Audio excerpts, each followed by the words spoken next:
When the Nintendo Switch first launched, my reaction was, oh, so it's like a smaller Wii U. Then it did this, and this, and this. The Switch isn't just a home console, it's a portable gaming powerhouse, and if the Steam Deck is going to live up to that promise, it needs to be able to deliver the same kinds of experiences. So, does it? Obviously, I know you can use the Steam Deck outside of your house, but the Switch was designed to be used while you're out and about. There are a lot of differences between the portable modes of these two consoles, starting with the form factor. Yes, the deck is the same general shape as the Switch, but the Switch has a kickstand. The deck, well, it doesn't. Why did I think that would work? Fortunately, there are a few cheap solutions to this. My favorite one so far is using an old plate stand I got for free at a thrift store, but you can also repurpose existing Switch stands as well. The best thing about the original Switch's crappy kickstand is that there are a lot of cheap third-party solutions. Next up is the screen. The Steam Deck was clearly designed as a head-to-head competitor for the Switch, and the biggest evidence of this is the screen. The original Switch has a 6.2-inch screen, while the OLED Switch has a 7-inch display. The Steam Deck also purports to have a 7-inch screen, but it cheats a bit by having a 16:10 aspect ratio. In practice, it's much closer to the original Switch's screen size when playing games at 720p. However, this is still plenty when gaming on a tabletop or with a friend or two. The biggest problem is that the Switch OLED screen is so much better than either of these devices that it's almost embarrassing. Honestly, I want to set a $100 bounty for the first person to successfully swap the OLED screen onto the deck. Now let's talk tabletop gaming. The Switch comes with a built-in solution, the Joy-Cons. Since the control surface of the Switch is detachable, propping it up on an airplane and gaming for an hour or two is no big deal. Conversely, the deck can only be used in handheld mode unless you bring a second controller to use for tabletop gaming. However, one advantage the deck has is the fact that you can use any controller with it. I've been having a great time using the Switch Pro controller, but you can pair almost anything with it. SteamOS even has different button prompts in the system menu, depending on what controller you have plugged in. You might have already noticed a problem here, however. In order to have the same functionality as the Switch, you have to bring your own kickstand and controller. Look what they need to mimic a fraction of our power. However, the Steam Deck does have one advantage that the Switch doesn't: the case. I haven't talked much about the deck's case before, but it's actually a really thoughtful inclusion. The build quality is solid, and the opening in the back is the perfect size for the included power brick, as well as a few extras like the aforementioned kickstand and even an HDMI adapter. And hey, the Switch doesn't come with a case at all. The case is also a huge boon for portability, since it allows you to just chuck the whole device in your backpack on a whim.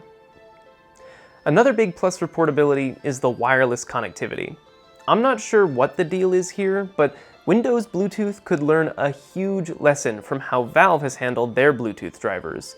My keyboard, earbuds, and controller all work perfectly on the deck without issue. Speaking of the keyboard, we may as well talk about the biggest difference in terms of input between the Switch and the deck. The fact that with a small enough keyboard and mouse, you can play competitive shooters almost anywhere. Plus, the placement of the USB-C port on the top of the deck instead of the bottom means that plugging in a USB hub is pretty simple.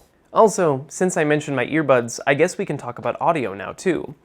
It's no secret that the speakers on the deck are one of the most impressive features, and on a device as jam-packed with stuff as this machine, that's no small feat. I would easily rate these as being leagues better than any laptop or tablet speakers I've ever heard in this price range.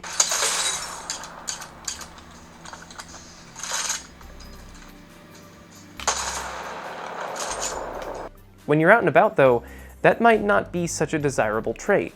What about headphones? At risk of beating a dead horse, all I'll say is that I'm glad the deck has a headphone jack in the first place. I have a pretty good range of headphones, and I was eager to see just what could be powered from the integrated DAC. To start with, I plugged in my favorite all-rounders, the Sony MDR7506s, and immediately I was impressed. Compared to my phone, the deck can get my headphones a lot louder than I was expecting. At around 40% volume, I was comfortably blocking out all the sounds of the coffee shop around me. Higher-end headphones, like my Drop HE4XXs, also sang out of this device. I'm not sure why Valve saw fit to kit this thing out so thoroughly, but I'm not complaining. You won't be powering the most demanding audio experiences, but if you have a nice pair that you'd like to use while you're gaming, that won't be a problem at all. The next thing you might want to know about is gaming when you're offline. Since the deck is a digital-only console, it's understandable if you're worried Steam will lock you out of your games unless you're connected to their servers. However, I'm pleased to report that you can in fact play your entire library while in offline mode. Steam Cloud backups will even work. The deck will store your progress locally and wait until you reconnect to Wi-Fi to upload to the cloud.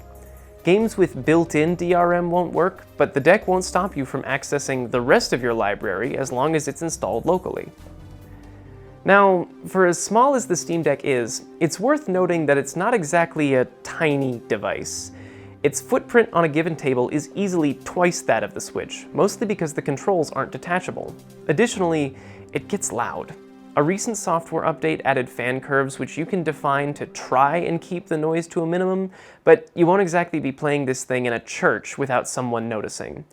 I personally never found it to be too annoying, but I've also been told that there are a few different versions of the fan that can be found in the deck, so your mileage may vary. One thing that will be universal is outdoor performance, specifically the brightness.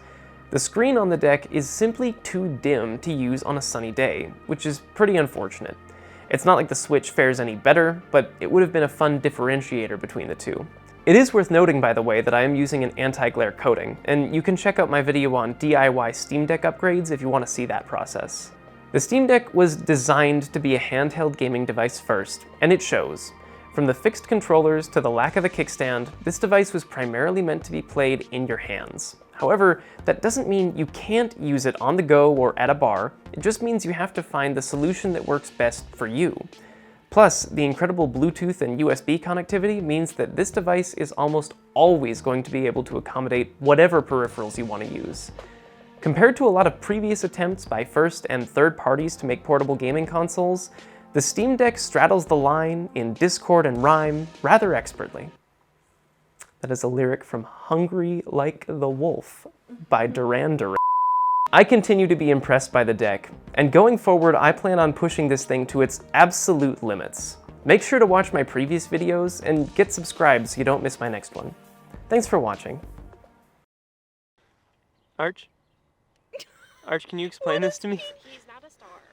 Arch? What is he doing? Oh, his foot got cut. Archie? Oh, he's trying to get it off. That's what he's doing. Archie? Do you see where his paw was when he stood up? Yeah.